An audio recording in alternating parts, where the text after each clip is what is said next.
कुछ देर में पंचकुला में मुख्यमंत्री नायब सिंह सैनी विश्व मधुमक्खी दिवस पर आयोजित कार्यक्रम में करेंगे शिरकत। हरियाणा में आज कांग्रेस का महंगाई के खिलाफ प्रदर्शन। गुरुग्राम, करनाल, कुरुक्षेत्र, यमुनानगर में कांग्रेस का हल्ला बोल। साध्वी रेप केस में डेरा प्रमुख राम रहीम ने जांच और ट्रायल पर उठाए सवाल। हाई कोर्ट में राम रहीम के वकील की दलील, बोले 2005 में रेप का आरोप नहीं था, 2006 में अचानक कैसे जुड़ा। देश भर में केमिस्ट संगठनों की हड़ताल से मेडिकल स्टोर बंद। हरियाणा, हिमाचल में भी दिखा बंद का असर। हरियाणा में गर्मी का जबरदस्त प्रकोप। रोहतक में 47 डिग्री तक पहुंचा तापमान। मौसम विभाग ने किया लोगों को सावधान। हिमाचल में भी चढ़ा पारा। हेडलाइंस के प्रायोजक पतंजलि गाय का घी, मां का भरोसा, प्यार से परोसा।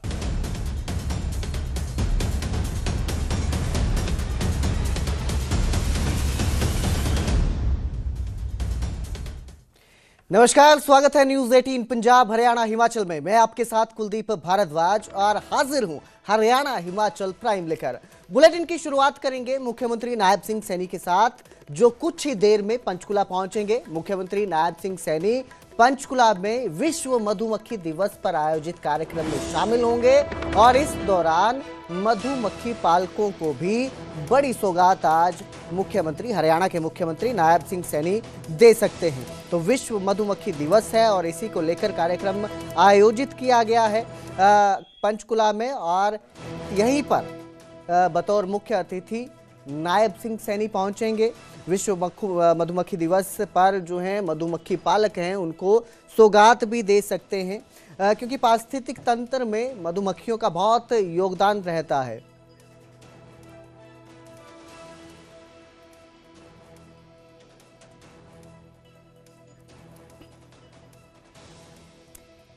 और अब जिक्र करेंगे राम रहीम की। राम रहीम के साध्वी रेप केस में जो अब मामला है उस पर सवाल उठे हैं। राम रहीम ने जांच और ट्रायल पर सवाल उठाए हैं और डेरा प्रमुख के वकील ने अदालत में दलील दी कि अभियोजन की कहानी में विरोधाभास है।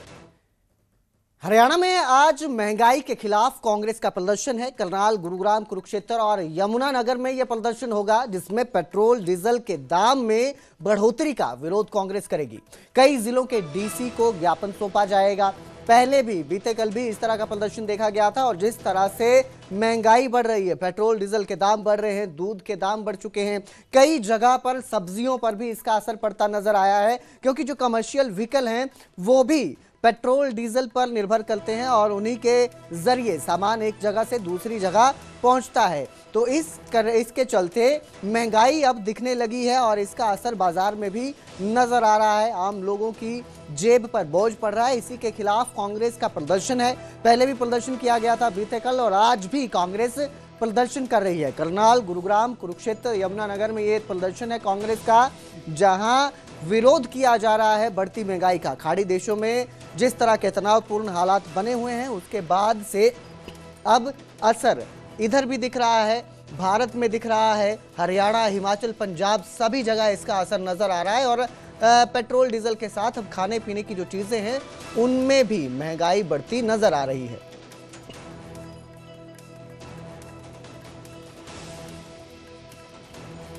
तो ये प्रदर्शन किया जा रहा है क्योंकि विरोध इसलिए हो रहा है क्योंकि पहले कहा गया था कि इसका असर आम लोगों तक नहीं पहुंचने दिया जाएगा। प्रधानमंत्री ने लेकिन अब खुद अपील की है लोगों से कि पेट्रोल डीजल को बचाया जाए, पेट्रोल डीजल की बचत की जाए। और इसके तुरंत बाद ही पेट्रोल के दाम बढ़ जाते हैं। करीब 4 रुपए पेट्रोल और डीजल के दाम बढ़े हैं। पहले एक बार 3 रुपए 21 पैसे जो है पेट्रोल के दाम बढ़ते हैं, उसके बाद फिर 87 पैसे की बढ़ोतरी की जाती है, और जिसके चलते कई जगहों पर पेट्रोल 100 के पार पहुंच चुका है। 100 रुपए प्रति लीटर पेट्रोल मिल रहा है और सीधा कांग्रेस का आरोप है कि इसका असर जो है वो लोगों पर पड़ रहा है।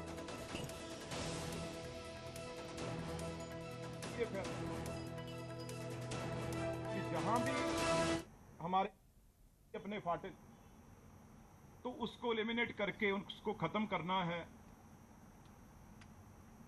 तो और अगर कहीं ओवर ब्रिज बन गया, अंडर ब्रिज तो चलो बन गया तो एलसी को हटाना ही पड़ेगा फाटक को, लेकिन अगर ओवर ब्रिज भी 4 किलोमीटर दूर बन जाता था तो वो फाटक को बंद करना पड़ता।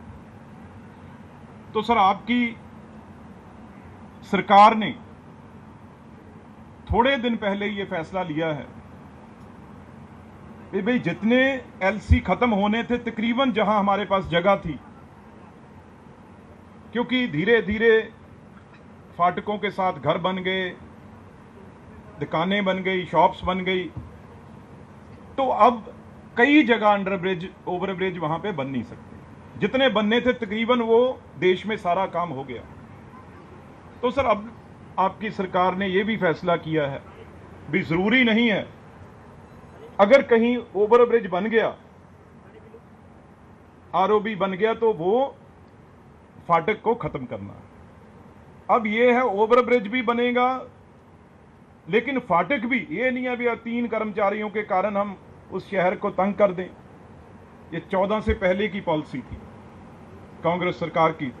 अब ये किया है भी बिल्कुल फाटक भी रहेगा। ठीक है, हमने उसकी ट्रेन की स्पीड बढ़ानी है, एक्सीडेंट और चीजों से बचाना है, लेकिन प्रायोरिटी तो लोगों के लिए है। अगर वहां के स्कूल के बच्चे, जहां अगर एक फैक्ट्री से इधर दूसरी फैक्ट्री में लोगों ने काम करने जाना है तो बहुत किलोमीटर घूमने पड़ते हैं। एक तो सर ये फैसला लिया है। दूसरा सर, जहां पे अंडर ब्रिज ओवर ब्रिज जहां पे नहीं बन सकता, क्योंकि बड़ी स्लोप जो है तकरीबन 20 मीटर से वो स्लोप बनानी पड़ती है, तो अब ये भी सर आपकी सरकार ने फैसला किया है, जैसे हम छोटे जहां गलियां होती हैं, घर होते हैं, वहां पे सर हम रोड जहां वो गली नीची होती है और घर ऊपर होता है, तो अपने नीचे उतरने के लिए 3 स्टेप हम पौड़ियां बट सीढ़ी बना लेते हैं और साथ में एक रैंप बना लेते हैं, यहां से साइकिल और स्कूटर उसको साथ में उतार सकें। सर ये भी किया है भाई अब अगर वहां पे स्लोप नहीं बन सकती, कोई घर है तो शॉप दुकान है, तो 4 फुट तक 6 फुट तक अगर कहीं रेलवे के नीचे से फाट जहां है तो वहां अगर स्कूटर और साइकिल की जगह, पहले ये नहीं था, अब हमने कर दिया, अगर वहां वो जगह भी हमारा महकमा डीआरएम जो ऑफिस बताएगा, वो छोटा जो है अंडरपास भी, जिसको सबवे कह सकते हैं, अंडरपास नहीं सबवे कह सकते हैं, वो बनाने का भी फैसला लिया है।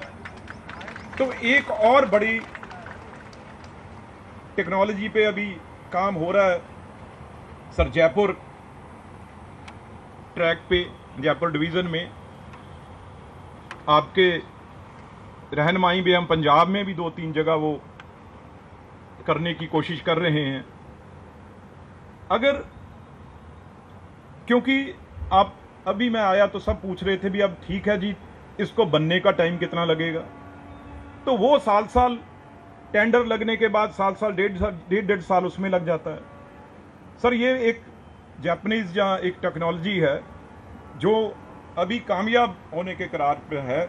आगे हम वहाँ पे वो जैक के साथ सर वो मशीनें आ जाती हैं, तो बॉक्स नीचे डालने में सर 6 से 8 घंटे लगते हैं। आगे हमें अंडर ब्रिज बनाने के लिए कोई सालों का टाइम नहीं लगेगा, मशीनें आएंगी और बॉक्स डालने के लिए 6 से 8 घंटे ही टाइम लगेगा। यहाँ तक हमारी एक सर बल्टाने के साथ साथ ही एक अपना जो अभी बात कर रहे थे वो डिकॉली की, वो मैंने अभी, क्योंकि वो बहुत बड़ा इशू था, उसमें कोई कह रहा था अंडर ब्रिज बनाओ, कोई कह रहा था ओवर ब्रिज बनाओ, लेकिन अब गवर्नर साहब बैठे हैं, आज हमने फैसला ये ले लिया है, तकरीबन उसका सब कुछ हो चुका है। वहाँ पे बड़ा ओवर ब्रिज है जो वहाँ पे बनेगा, और जो आप लोगों को कोई किसी की दुकान आ रही थी, किसी का कुछ आ रहा था, किसी का भी नुकसान नहीं होना चाहिए। और मैं गवर्नर साहब के सामने, ये मीडिया भी है और लोगों को कहना चाहता हूं, पंजाब में कोई भी अंडर ब्रिज ओवर ब्रिज, कोई भी रेलवे का, किसी भी डिस्ट्रिक्ट का गवर्नर साहब तक, कोई भी डीसी गवर्नर साहब के ऑफिस तक कोई डिप्टी कलेक्टर लिख के दे दे भी मुझे ये अंडर ब्रिज मेरी डिस्ट्रिक्ट में चाहिए। पॉलिटिक्स की नहीं मैं करना चाहता बात, वो कई चीजें खराब हो जाती हैं, लेकिन एडमिनिस्ट्रेशन अगर डीसी डायरेक्टली गवर्नर साहब के ऑफिस में भेजे। कोई ओवरब्रिज अंडरब्रिज पंजाब में, चंडीगढ़ में कोई किसी की कमी नहीं आएगी। उसी तम जब हमारे को आएगा हम ऑर्डर कर देंगे। एक बार फिर जो आज गवर्नर साहब ने टाइम दिया है इस अंडरब्रिज के लिए, क्योंकि ये एक दो दिक्कतें थी, अगर गवर्नर साहब खुद इंटरेस्ट ना लेते तो शायद अभी और टाइम लग जाता। तो हमने कहा जी हम पैसे दे देते हैं पूरे 12 करोड़, जो 100 करोड़ों के 3 लाख करोड़ से ऊपर हमारा बजट है।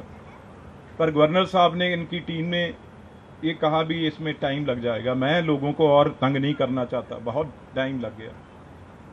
पैसे भी हम देंगे, चंडीगढ़ एडमिनिस्ट्रेशन, और जगह भी एक्वायर कर हम आपको रेलवे को देंगे। उसलिए गवर्नर साहब के हम बहुत बहुत शुक्रगुजार हैं। और मैं फिर गवर्नर साहब का और आप सब लोगों का खास तौर पे ये शुभ काम करने के लिए आज गवर्नर साहब ने टाइम दिया, आपकी ओर से भी मैं गवर्नर साहब का शुक्रगुजार करता हूँ। Thank you.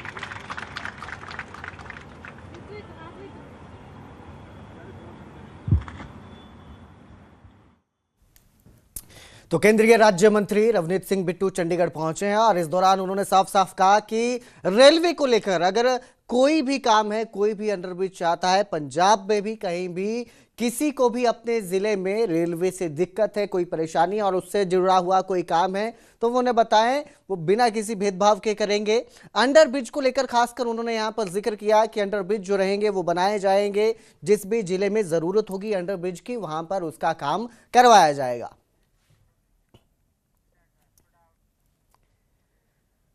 आगे बढ़ेंगे, अब बात करेंगे गर्मी के कहर की। हरियाणा हिमाचल में भीषण गर्मी का कहर जारी है और हरियाणा में तापमान 46 डिग्री के पार पहुंच चुका है। रोहतक में सबसे ज्यादा 46.9 डिग्री ये तापमान अब दर्ज किया गया है और 5 से ज्यादा शहरों में तापमान 45 डिग्री के पार पहुंच गया है। हिमाचल में भी तापमान में भारी बढ़ोतरी देखने को मिली है। मौसम विभाग ने हीट वेव का अलर्ट जारी किया है और अब गर्मी लोगों को सताने लग चुकी है। कई जगहों पर गर्मी 45 डिग्री के पार है, तापमान 45 डिग्री के पार पहुंच चुका है। ऐसे में गर्मी से लोग परेशान नजर आ रहे हैं। सिर्फ हरियाणा का ये हाल नहीं है, हिमाचल में भी तापमान बढ़ चुका है। मेरे सहयोगी अनिल राठी हमारे साथ लाइव जुड़े हैं फरीदाबाद से। लाइव हमारे को बताएंगे किस तरह के हालात हैं वहां पर, गर्मी का कितना असर देखने को मिल रहा है। तो अनिल, कितनी गर्मी जो है पड़ रही है इस वक्त फरीदाबाद में और लोग गर्मी से बचने के लिए क्या करते नजर आ रहे हैं उपाय?